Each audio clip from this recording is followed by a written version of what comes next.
Bismillahirrahmanirrahim. Assalamualaikum warahmatullahi wabarakatuh. Alhamdulillahirabbil alamin. Nahmadullaha hamdan syakirin, hamdan na'imin, hamdan yuwafi ni'amahu wa yukafi'u mazidah. Ya Rabbana lakal hamdu kama yanbaghi li jalali wajhikal karimi wa 'azimi sultanik. Asyhadu an la ilaha illallah wa asyhadu anna sayyidana Muhammadar Rasulullah. Allahumma salli ala sayyidina Muhammadin abdika wa rasulika nabiyil ummi wa ala alihi wa sahbihi wa sallim taslima biqadri azamati dzatika fi kulli waqtin wa hin. Amma ba'du. Jamaah yang dirahmati oleh Allah Subhanahu wa taala, alhamdulillah pada kesempatan kali ini kita dapat kembali sama-sama belajar mendalami ilmu-ilmu Allah Subhanahu wa ta'ala. Semoga Allah Subhanahu wa ta'ala memberikan keistiqomahan kepada kita untuk berjalan di atas dalam kehidupan kita, di atas jalan ilmu-ilmu yang diwariskan oleh Rasulullah Shallallahu Alaihi Wasallam. Salawat serta salam kehadirat junjungan Nabi besar Muhammad Sallallahu Alaihi Wasallam. Semoga salawat dan salam kita selalu kita curahkan kepada beliau, dan semoga Allah Subhanahu wa ta'ala menganugerahkan kepada kita pertemuan dengan Rasulullah Shallallahu Alaihi Wasallam di dunia sebelum di akhirat. Allahumma amin. Jamaah yang dirahmati oleh Allah Subhanahu wa ta'ala, hari Rabu yang lalu, Rabu malam Kamis, tepatnya hari Kamis, karena kalau dalam kalender Hijriyah itu dimulainya setelah tenggelamnya matahari, itu masuk ke hari baru, adalah hari Kamis yang lalu, itu tanggal 12 Rabiul Awal 1445 Hijriah, yaitu kelahiran Nabi Muhammad Sallallahu Alaihi Wasallam. Artinya 1445 tahun yang lalu ditambah usia Nabi Muhammad Sallallahu Alaihi Wasallam ketika diangkat menjadi Nabi 40 tahun, berarti 1485 tahun yang lalu, ditambah lagi usia Nabi Muhammad ketika beliau menghabiskan usia beliau masa kenabian di Makkah, yaitu 13 tahun. Artinya 1498 tahun yang lalu Rasulullah Shallallahu Alaihi Wasallam dilahirkan. Ini adalah kelahiran rahmat bagi semesta alam yang harus kita selalu ingat. Kenapa harus kita selalu ingat? Coba kita lihat beberapa waktu yang lalu, ada adik-adik perempuan di sini, di dekat sini, itu lompat dari lantai 4 kemudian meninggal. Kenapa? Karena dibully. Kenapa dibully? Karena anak-anak kita tidak kenal siapa Rasulullah Shallallahu Alaihi Wasallam. Pergaulan-pergaulan di Jakarta seperti ini yang terjadi kepada adik-adik kita, anak-anak kita, anak-anak muda sekarang. Kenapa mereka bergaul seperti itu? Karena tidak mengenal Rasulullah Shallallahu Alaihi Wasallam. Maka sudah sepatutnya kita semuanya ini tidak pernah merayakan kelahiran kita. Seharusnya yang kita rayakan adalah kelahiran Nabi Muhammad Shallallahu Alaihi Wasallam. Kenapa demikian? Karena Rasulullah Shallallahu Alaihi Wasallam diutus untuk kita. Maka di sini ada sebuah buku, judulnya Afdholul Maqul fi Manaqibi Afdholi Rasulillahi Sallallahu Alaihi Wasallam. Afdholi Rasulin Sallallahu Alaihi Wasallam. Sebaik-baik perkataan tentang kedudukan dan keutamaan dari Rasul yang paling mulia, yaitu Nabi Muhammad Sallallahu Alaihi Wasallam. Karya Sayyid Abdullah bin Muhammad bin Siddiq Al-Ghumari. Beliau mengumpulkan 43 hadis dari hadis Rasulullah Shallallahu Alaihi Wasallam yang menunjukkan tentang keutamaan Rasulullah Shallallahu Alaihi Wasallam. Maka dari 43 hadis ini tidak mungkin dalam waktu maghrib isya kita baca 43 hadis ini, tidak mungkin, karena kami menghatamkan ini kemarin 2 hari bersama keponakan beliau, yaitu Sayyid Abdul Mun'im. Maka pada kesempatan kali ini kita akan memilih 1, 2, mungkin 3 hadis tentang keutamaan Rasulullah Shallallahu Alaihi Wasallam. agar kita lebih mengenal Rasulullah Shallallahu Alaihi Wasallam. Maka di sini dalam sebuah hadis yang diriwayatkan oleh Al Imam At-Tirmidzi, Rasulullah Shallallahu Alaihi Wasallam ditanya oleh para sahabat, ya Rasulullah, mata wajabat laka an-nubuwatu? Wahai Rasulullah, kapan diwajibkan untukmu kenabian? Atau di riwayat lain Rasulullah Shallallahu Alaihi Wasallam ditanya, ya Rasulullah, mata kunta nabiyan?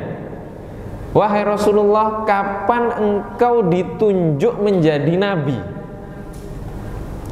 Apa jawaban Rasulullah Shallallahu Alaihi Wasallam? Rasulullah Shallallahu Alaihi Wasallam menjawab di sini, wa adamu bainar ruhi wal jasad, yaitu ketika Nabi Adam alaihi salam masih berada di antara ruh dan jasadnya.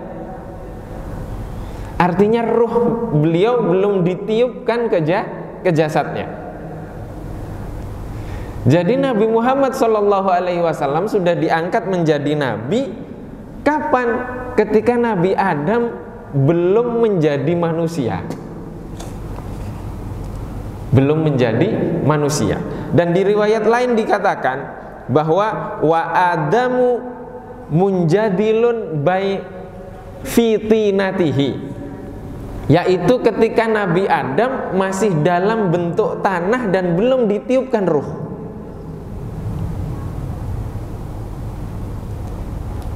Jadi Nabi Muhammad sudah diangkat menjadi nabi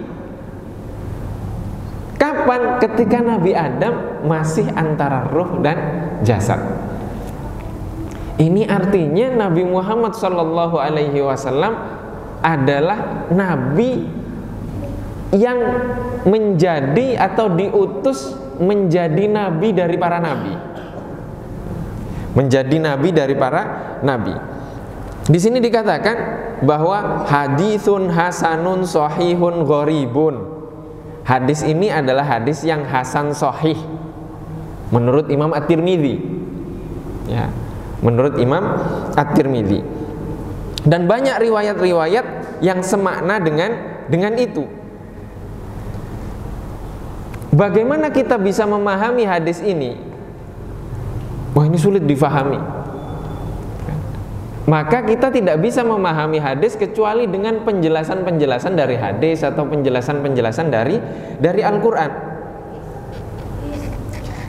Di hadis lain Rasulullah Shallallahu Alaihi Wasallam menjelaskan, kuntu awalan nabiyyina fil khalqi wa akhiruhum fil ba'thi. Kata Nabi Muhammad Shallallahu Alaihi Wasallam, aku adalah nabi yang pertama kali diciptakan, akan tetapi nabi yang terakhir diutus. Jadi Nabi Muhammad adalah nabi yang pertama kali diciptakan, tapi diutusnya terakhir kali. Kemudian di hadis lain juga dikatakan, hadis Isra Mi'raj diriwayatkan oleh sahabat Abu Hurairah radhiyallahu taala anhu, beliau mengatakan Rasulullah Shallallahu Alaihi Wasallam bersabda, wa ja'alani fatihan wa khatiman, dan Allah Subhanahu wa taala menjadikanku sebagai pembuka. Fatih itu pembuka, wa khatiman penutup.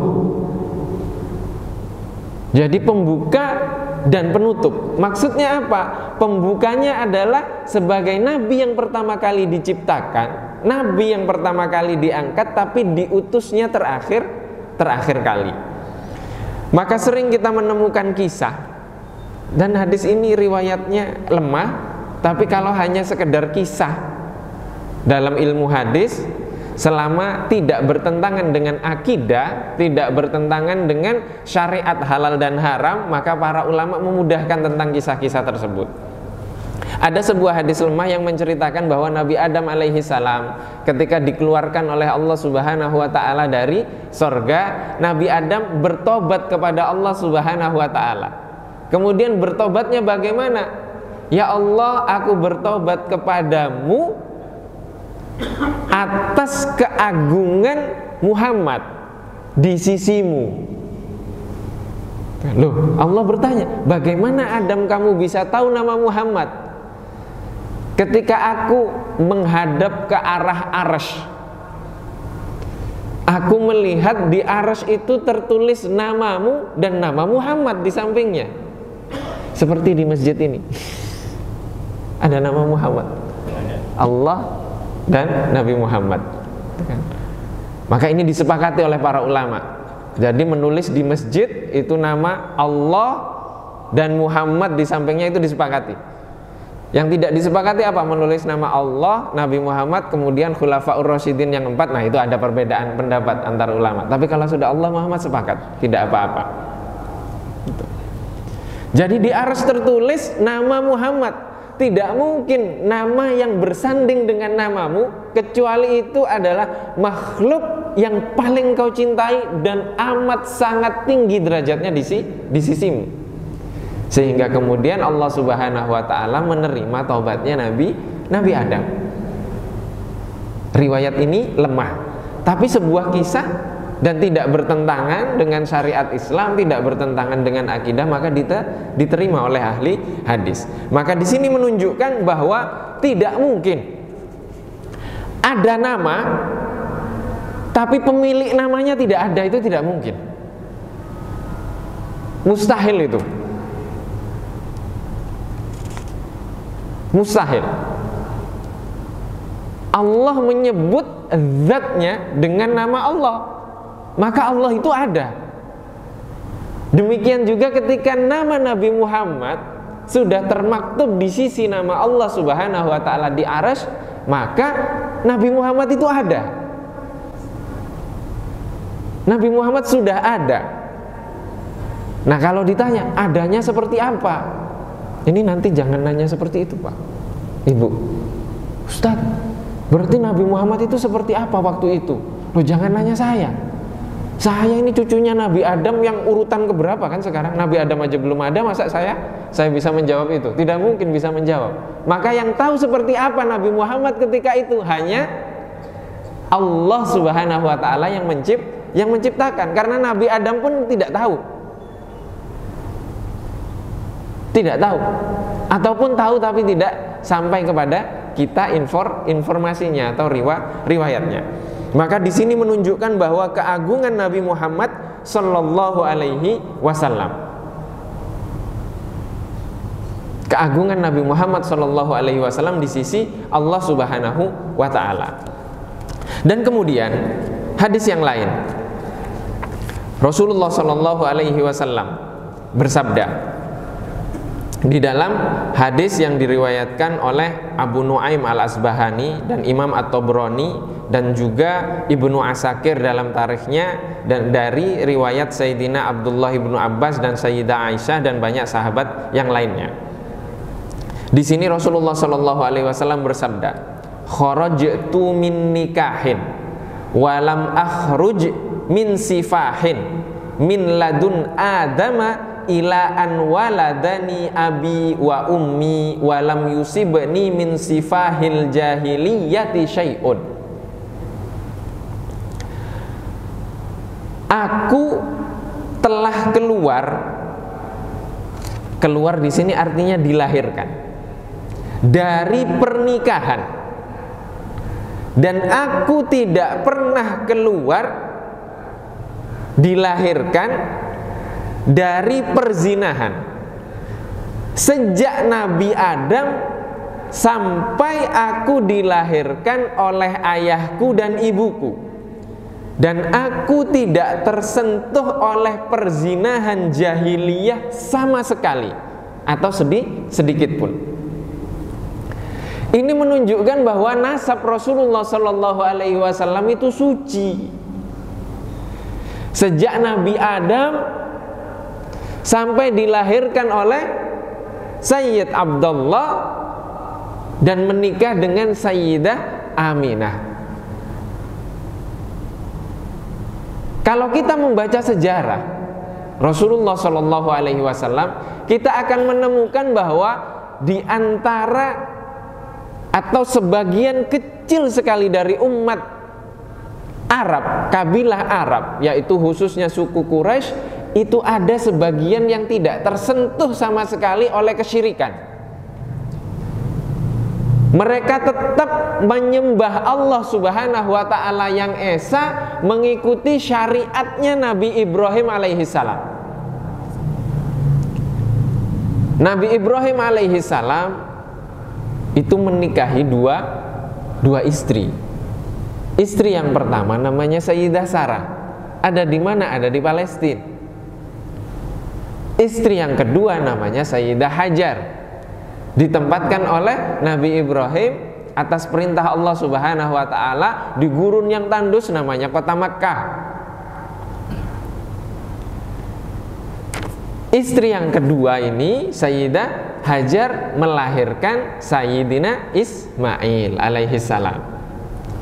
Kemudian Sayyidah Sarah setelah itu melahirkan Nabi Ishak alaihissalam. Dari keturunan Nabi Ismail inilah kemudian dikenal dengan suku Arab. Ya. Dari keturunan Sayyidah Sarah, dari Sayyidina Ishak alaihissalam, ini lahir nanti Bani Israel semuanya. Dari jalur ini.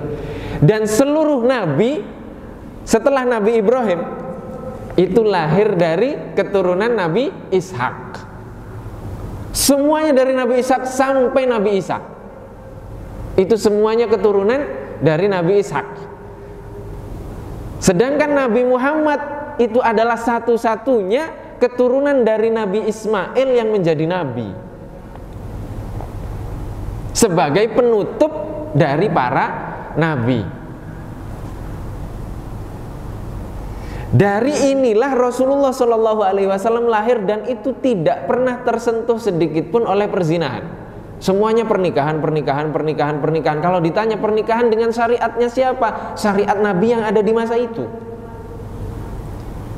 Artinya dari Nabi Ismail sampai Nabi Muhammad masih menggunakan syariatnya Nabi Ibrahim alaihissalam. Keturunan Nabi Ishak ini memiliki syariat-syariatnya sendiri, yaitu syariat khusus untuk Bani Israel nanti sampai kepada Nabi Isa. Maka seluruh nabi yang ada di sini itu diutus untuk kaumnya. Sedangkan Nabi Muhammad Shallallahu Alaihi Wasallam diutus kaumnya atau diutus untuk semesta alam? Diutus untuk semesta alam.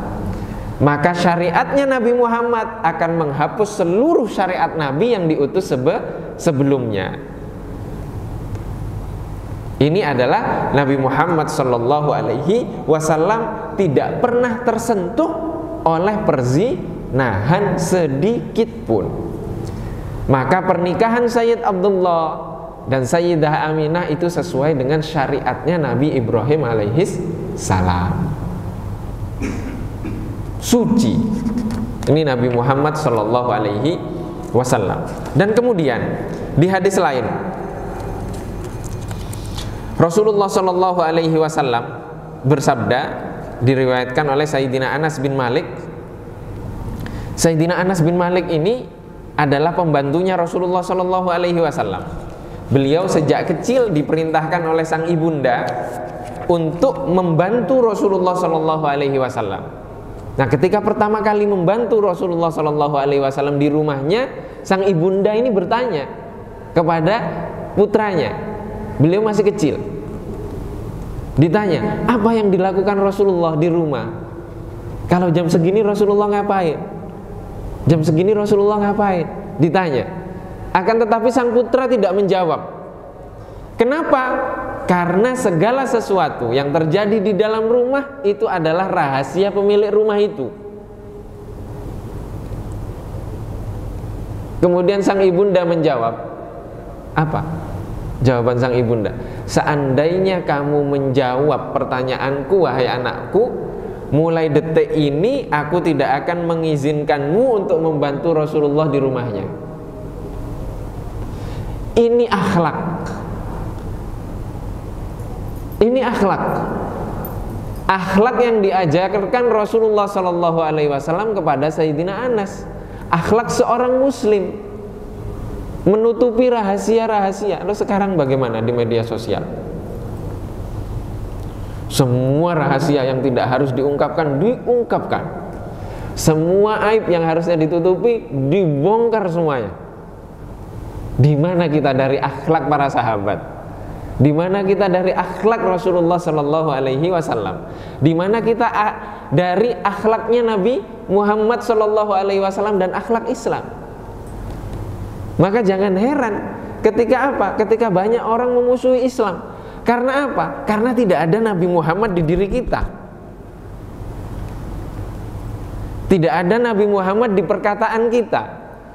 Tidak ada Nabi Muhammad di dalam tulisan-tulisan kita. Tidak ada Nabi Muhammad di dalam ketetapan kita, perilaku kita. Tidak ada Nabi Muhammad. Yang ada adalah diri kita. Ini adalah hakikat dari perayaan Maulid Nabi Muhammad Sallallahu Alaihi Wasallam. Yang harus dirayakan itu Maulidnya Rasulullah dengan kita semakin mengenal Rasulullah Sallallahu Alaihi Wasallam. Anaknya lahir bahagia, dirayakan setiap tahun. Kita merayakan Maulidnya Nabi Muhammad, mengenal Nabi Muhammad, dikatakan bid'ah, itu dari mana? Sudah kenal Nabi Muhammad.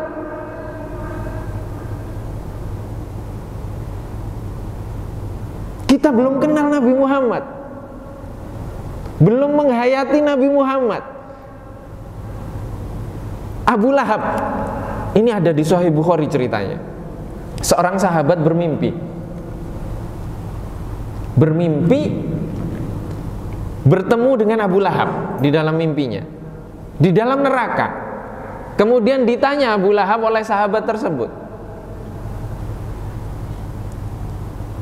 apa yang engkau dapatkan dari Allah Subhanahu wa ta'ala?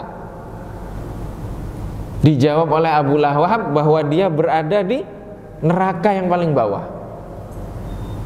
Akan tetapi setiap hari Senin Allah memberikan keringanan azab bagi Abu Lahab. Ditanya oleh sahabat tersebut, kenapa? Karena kegembiraan saya ketika Sayyidah Aminah itu melahirkan Nabi Muhammad. Dapat informasi bahwa Sayyidah Aminah melahirkan Nabi Muhammad, karena gembiranya Abu Lahab membebaskan budaknya. Oh, kamu bebas sekarang. Karena kegembiraan itu. Coba dilihat, Abu Lahab itu diabadikan tidak di dalam Al-Quran? Diabadikan. Diabadikan kebaikan atau keburukan? Keburukan. Bahkan ayat itu diwahyukan oleh Allah ketika Abu Lahab masih hidup. Coba bayangkan, dapat bocoran dari Allah Subhanahu wa ta'ala bahwa dia dilaknat oleh Allah. Bagaimana itu? Masih hidup sudah dapat bocoran kalau dia dapat laknat Allah. Artinya abadi, tidak bisa diharapkan lagi keimanannya. Yang seperti itu saja gembira karena kelahiran Nabi Muhammad Sallallahu Alaihi Wasallam mendapatkan keringanan. Bagaimana dengan kita yang beriman kepada Nabi Muhammad, tidak pernah ketemu, mengucapkan salam kepada Nabi Muhammad setiap sholat ketika tahiyat? Masa kita gembira kita masuk neraka? Kamu gembira setiap 12 Rabiul Awal karena kelahiran nabimu, kamu masuk neraka? Mungkin nggak? Nggak mungkin, mustahil itu. Yang ada adalah kegembiraan kita tersebut akan mengantarkan kita kepada surga, kepada surga. Ada seorang sahabat yang kerjanya maksiat banyak, sedikit-sedikit maksiat, mabuk. Akhirnya apa? Akhirnya sahabat mengatakan, sudah Rasulullah, biar saya saja yang mancung. Dia mendapatkan laknat Allah seperti ini. Dijawab oleh Rasulullah Shallallahu Alaihi Wasallam, jangan seperti itu. Di dalam hatinya ada kecintaan kepada Allah Subhanahu Wa Taala dan Rasulnya. Jadi ternyata cinta kepada Rasulullah Shallallahu Alaihi Wasallam itu nanti buahnya itu akan melahirkan ketaatan. Insya Allah meninggalkan dunia ini husnul khatimah. Itu cinta kepada Rasulullah Sallallahu Alaihi Wasallam. Sahabat pernah bertanya kepada Rasulullah Sallallahu Alaihi Wasallam, Rasulullah, kami ini bagaimana Rasulullah? Nanti kami di akhirat ini bagaimana? Nanti kami bersama siapa? Kemudian Rasulullah menjawab apa? Anta ma'a man ahbabta. Engkau bersama dengan orang yang engkau cintai. Engkau bersama dengan orang yang engkau cintai. Kalau kita cinta kepada Rasulullah, kita bersama Rasulullah. Di mana? Di dunia dan di akhirat. Nah, coba kita tanya sekarang anak-anak kita, kamu cinta kepada siapa? Superman, Batman, Spiderman, atau siapalah lagi gitu kan. Untung gak nyebut orang-orang yang aneh-aneh itu, yang mereka menjadi figur dari anak-anak kita. Coba anak kita kalau ditanya, siapa yang paling kau cintai? Rasulullah Shallallahu Alaihi Wasallam. Wah, senang sekali kita, bahagia sekali kita. Nah, itu kenapa? Itu makna dari maulid. Kita banyak merayakan maulid terkadang gitu kan, baca banyak maulid Diba, maulid Barzanji, Burdah, semuanya itu. Tapi sayangnya kita tidak paham apa yang dibaca. Padahal itu semuanya ditulis sejarah tentang Rasulullah Shallallahu Alaihi Wasallam dari dilahirkan sampai beliau wafat. Sampai beliau wafat. Dan ini adalah keutamaan Rasulullah Shallallahu Alaihi Wasallam. Di sini Rasulullah Shallallahu Alaihi Wasallam dari Sayyidina Anas bin Malik, auhallahu ila Musa, Allah Subhanahu wa taala mewahyukan kepada Nabi Musa alaihi salam, Nabiyyu Bani Israil, nabi dari Bani Israel, annahu, bahwa sesungguhnya ia Nabi Musa, man laqiyani wa huwa jahidun bi ahmada adkhaltuhu annar. Ini Allah Subhanahu wa ta'ala mewahyukan kepada Nabi Musa, barang siapa yang bertemu denganku sedangkan dia mengingkari, tidak beriman kepada Ahmad, maka aku akan memasukkannya ke neraka. Jadi yang bertemu dengan Nabi Musa, beriman kepada Nabi Musa, tapi tidak beriman kepada Nabi Muhammad Sallallahu Alaihi Wasallam, dimasukkan neraka. Artinya semua nabi mengajarkan kepada umatnya untuk beriman kepadanya dan kepada nabi yang akan diutus terakhir kali, yang paling akhir, yaitu Nabi Muhammad Sallallahu Alaihi Wasallam. Yang tidak meyakini itu, meskipun beriman kepada nabinya, dia tetap masuk neraka. Ini keutamaan yang agung sekali untuk Nabi Muhammad Sallallahu Alaihi Wasallam dari Allah Subhanahu wa Ta'ala. Kemudian hadis yang lain dikisahkan bahwa malaikat Jibril itu menyampaikan kepada Nabi Muhammad Sallallahu Alaihi Wasallam bahwa aku telah mengelilingi dunia ini dari bagian barat dan bagian timur, dan semuanya sudah aku obok-obok lah bahasanya. Tidak ada makhluk yang lebih mulia dari Nabi Muhammad Sallallahu Alaihi Wasallam. Kalau ditanya ini Nabi, malaikat Jibril kapan kelilingnya gitu, memang malaikat Jibril sekarang wafat? Kan tidak. Artinya malaikat Jibril akan terus mencari sampai akhir zaman nanti, dan tidak ada yang lebih mulia dari Nabi Muhammad Sallallahu Alaihi Wasallam. Jika Nabi Muhammad adalah nabi yang paling mulia, maka umatnya adalah umat yang paling mulia. Ada yang lebih nikmat dari itu, dari nikmat-nikmat Allah Subhanahu wa ta'ala yang dianugerahkan kepada kita. Dan semoga Allah Subhanahu wa ta'ala tetap menjadikan kita umatnya Nabi Muhammad sampai nafas terakhir kita di dunia ini. Allahumma amin. Kemudian keutamaan Nabi Muhammad Sallallahu Alaihi Wasallam ini di dalam Sahih Bukhari banyak, di Sahih Muslim juga disebutkan.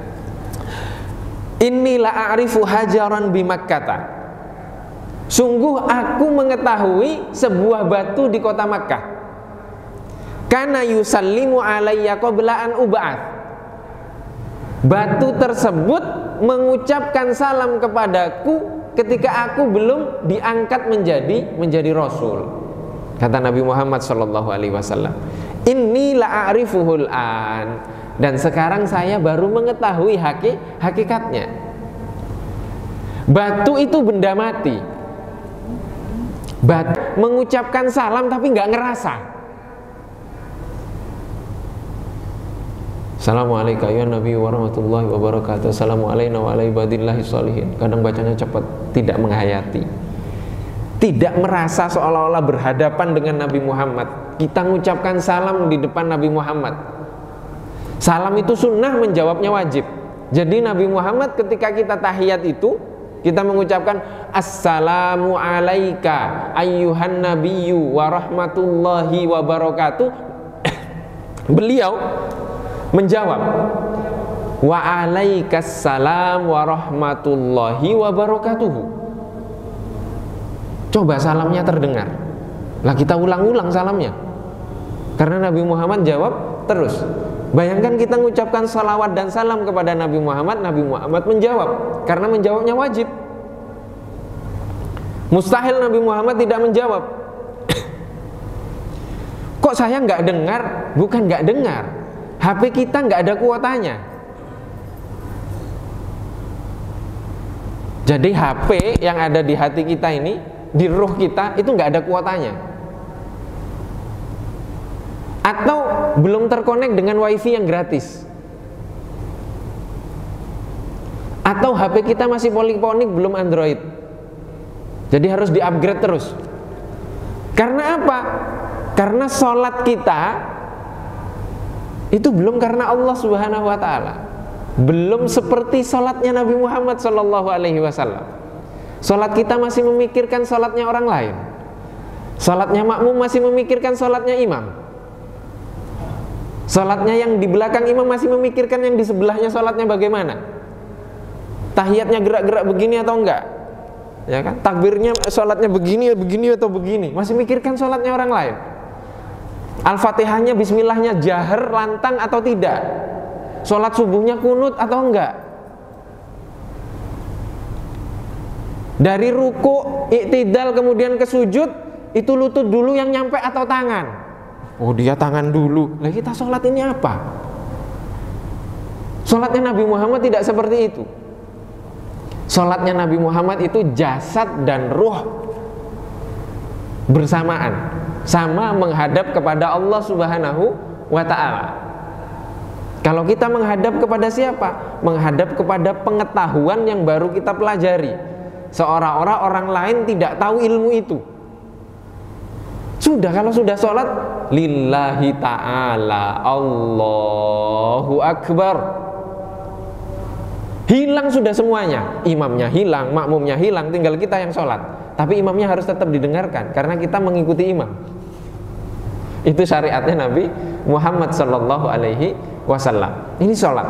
Jadi kita masih kalah dengan batu.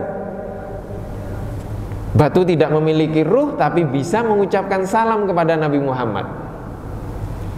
Jadi kan mustahil Nabi Muhammad tidak tahu kalau kita mengucapkan salam. Mustahil Nabi Muhammad tidak tahu nama kita ketika kita mengucapkan salam itu. Karena dalam Mustadrak Hakim, Allah Subhanahu wa ta'ala mengutus satu malaikat pegang data. Malaikat tersebut data seluruh umat Islam. Ketika orang tersebut mengucapkan salam, malaikat tersebut menyampaikan, Rasulullah fulan dan fulan sekarang mengucapkan salam. Bukankah Nabi Muhammad ketika Isra Mi'raj ditanya, bagaimana Masjidil Aqsa? Masjidil Aqsa itu langsung muncul kan di depan Nabi Muhammad. Pandangan Nabi Muhammad sudah melihat Masjidil Aqsa dengan jarak yang jauh seperti itu. Bagaimana di alam kubur Nabi Muhammad sekarang? Bisa jadi kita mengucapkan salam, Nabi Muhammad melihat kita langsung. Oh, Aska sekarang mengucapkan salam kepada saya. Bapak Haji Ramadan mengucapkan salam kepada saya. Nampak langsung wajahnya. Tapi kita nggak tahu. Nah kita kan pengennya langsung sakti kan, langsung ketemu Nabi Muhammad. Saya melihat Nabi Muhammad, saya ini pantas tidak?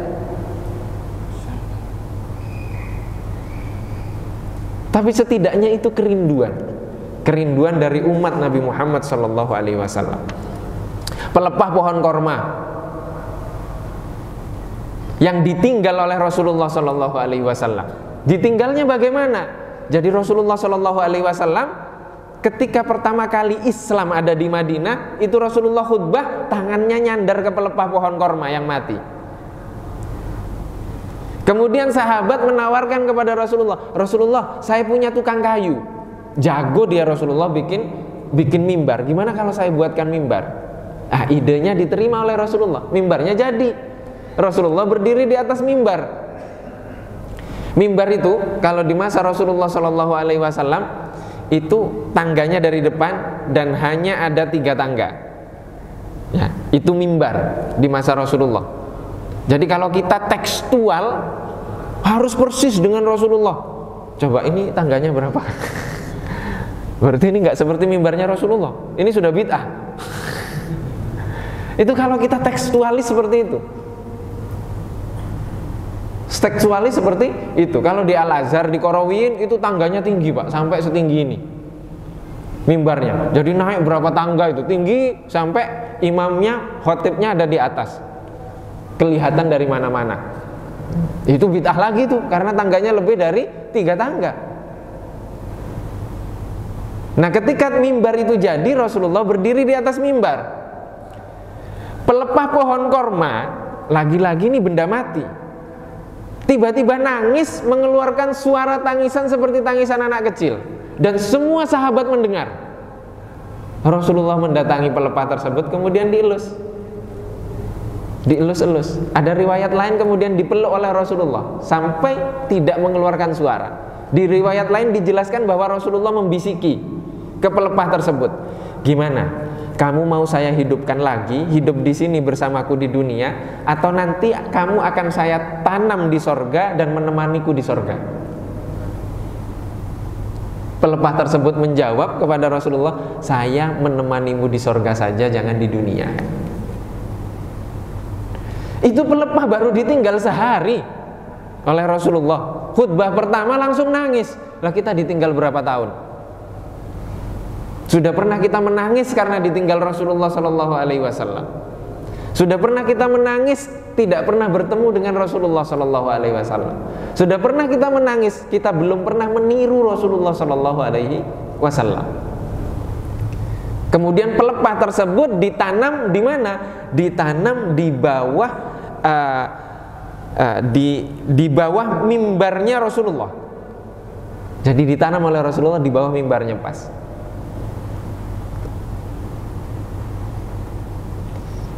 Ini adalah kerinduan benda mati kepada Rasulullah Shallallahu Alaihi Wasallam.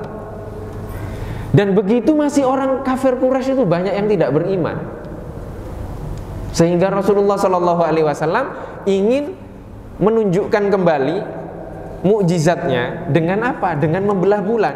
Ini riwayatnya banyak. Bulan itu dibelah oleh Rasulullah Shallallahu Alaihi Wasallam. Dibelah. Setengahnya berada di atas gunung. Gunungnya namanya Gunung Abu Qubais. Sekarang kalau dicari di Makkah nggak ada gunung itu. Sudah dihancurkan dan menjadi gedung-gedung. Coba gunung yang menjadi saksi terbelahnya bulan, saksi atas kehidupan Rasulullah, dihancurkan. Diganti gedung. Diganti hotel-hotel sekarang. Coba kalau orang Indonesia yang di sana, gunungnya mungkin hilang juga, tapi diambil batu-batunya untuk keberkahan kan?